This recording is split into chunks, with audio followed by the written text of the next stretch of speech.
Good evening. As you know, this is the title of my presentation tonight, Scotch in my class. And this is just the advertisement and marketing. The real title of my talk is this, Scotland through my lens. And when I say Scotland, I really mean just two cities, Glasgow and Edinburgh. We flew to Edinburgh and took a bus to reach Glasgow on a cloudy morning.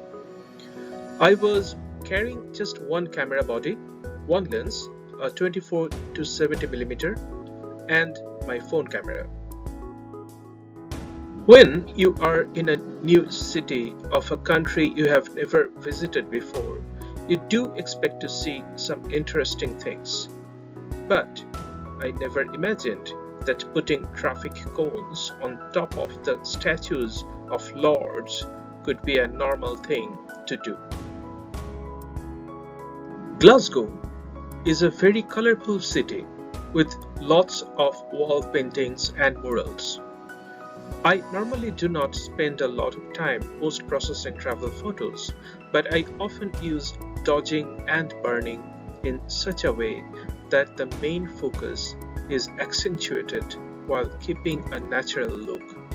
Exactly what I did for these images. Here are two other examples of colorful walls in Glasgow. I think one can create a full series on these. Before visiting Glasgow, I did not know about St. Mungo and all the related stories and legends around him.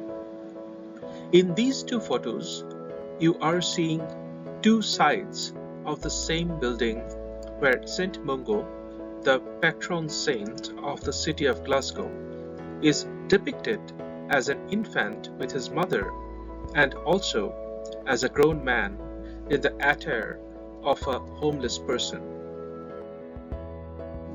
When I shoot evening scenes, I often use manual settings. This gives me more control over what I am trying to capture. In these images, I use shorter exposure time as I had to shoot while walking and crossing a busy road. However, typically I keep my camera in aperture priority mode. This gives me the control over the depth of field and also helps me capture unexpected scenarios, such as this one when this group of pigeons suddenly took off in front of us. Travels always bring some unplanned opportunities. The day we reached Glasgow, it was the National Police Memorial Day in the UK.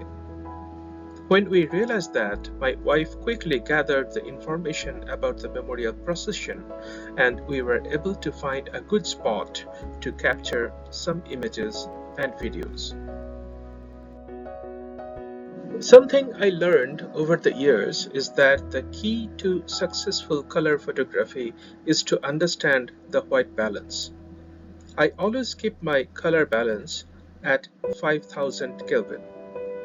As you can see in these images of the inside of the city chambers of Glasgow, I intentionally kept the white balance towards a warm tone during the post-processing. On the other hand, for these silhouettes, I kept the white balance towards more cooler side.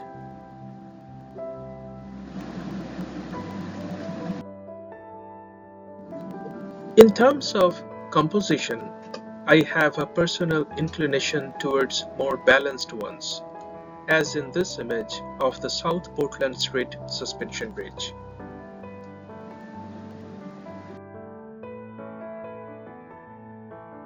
But I do not follow this inclination specifically if there are more interesting colors or structures on one side of the road.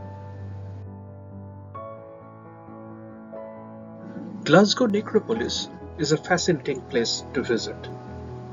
In this Victorian cemetery, you may get shots like this. I took one shot with a person in the frame, but did not like it much. And also, you can get shots like these.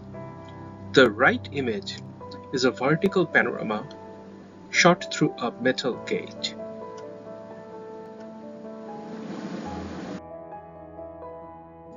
One of the best places we visited during our short stay in Glasgow was the Kelvin Grove Art Gallery and Museum. As my widest focal length was 24mm, I had to use multiple shots to get this panorama of the museum building.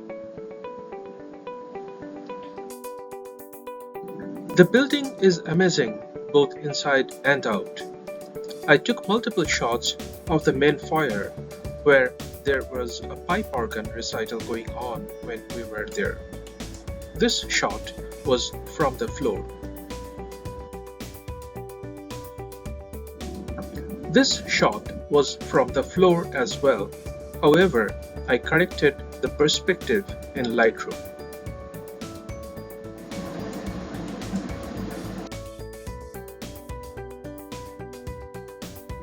And then, on the other hand, this shot was taken from the second floor, which was the first floor if you follow the UK vocabulary.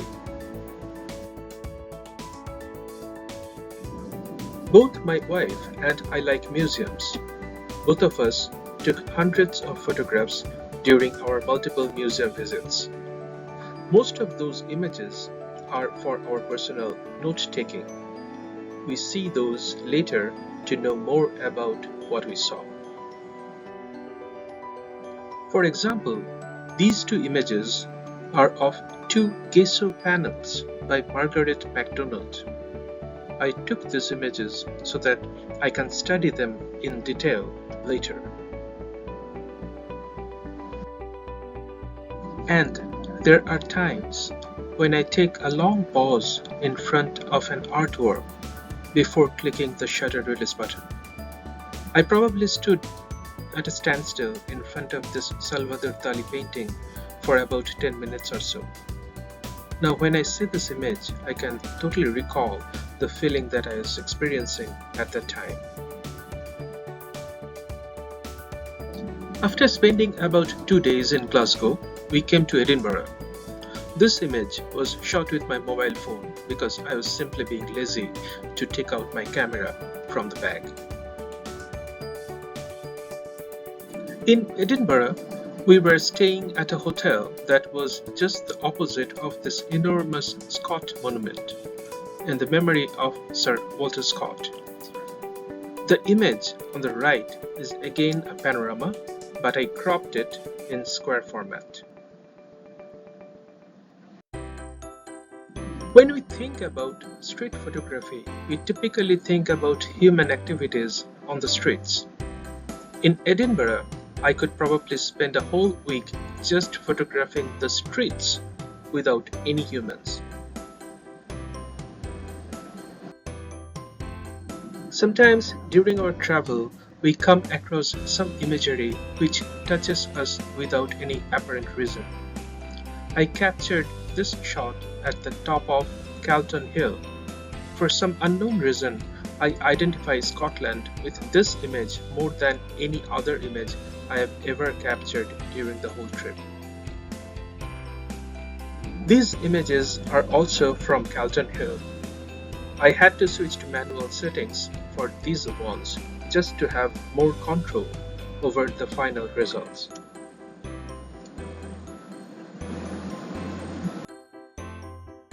While you are in a different country or different time zone, you may get up at weird hours sometimes. I shot these images in the middle of the night from our hotel room window.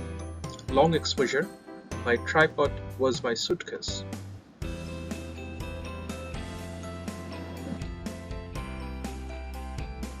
One of the reasons I did not carry my tripod for this trip was that I was mostly planning handheld shots like these.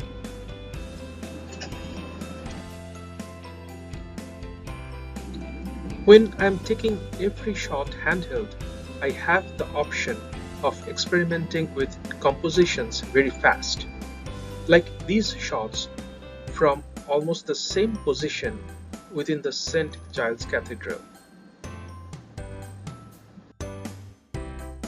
I included this slide to show that not always straightening the vertical lines work well. The left image is the original one, and I like it with all its tilts. Edinburgh is a beautiful city, specifically from a high vantage point. I have multiple shots like this one.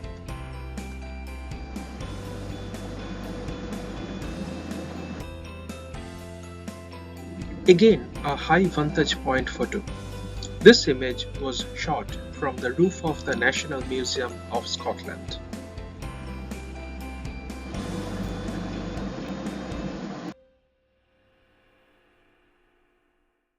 But I had to be careful. When you are shooting tourist attractions, you may be being watched.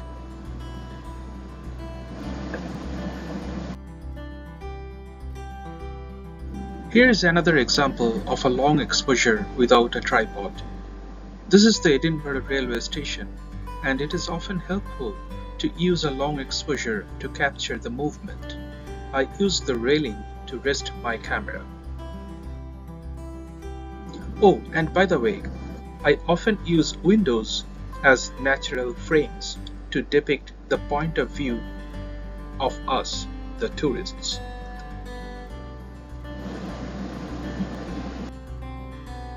I like to take photographs of paintings for my own references. While capturing the painting, I try to remember the gray regions of the paintings. This helps me to adjust the white balance later and thus reconstruct the true colors.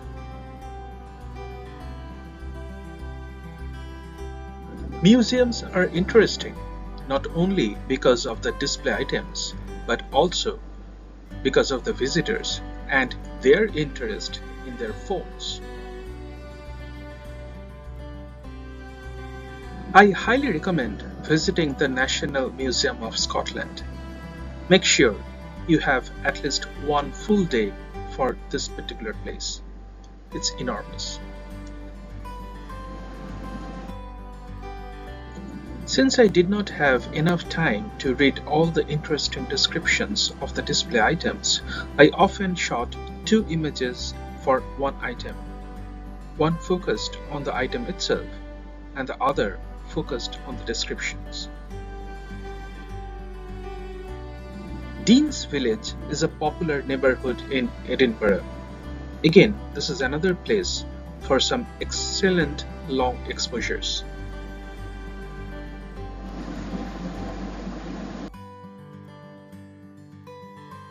Or just a quiet street and street shots that may come from really any corner of the world.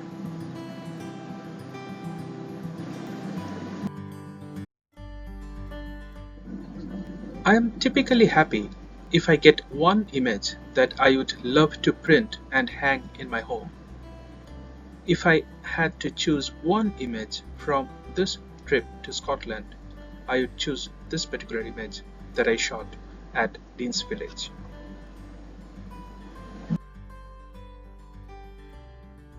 And with that, I will conclude this presentation. I'm already looking forward to going back to this beautiful country to explore more. Thank you.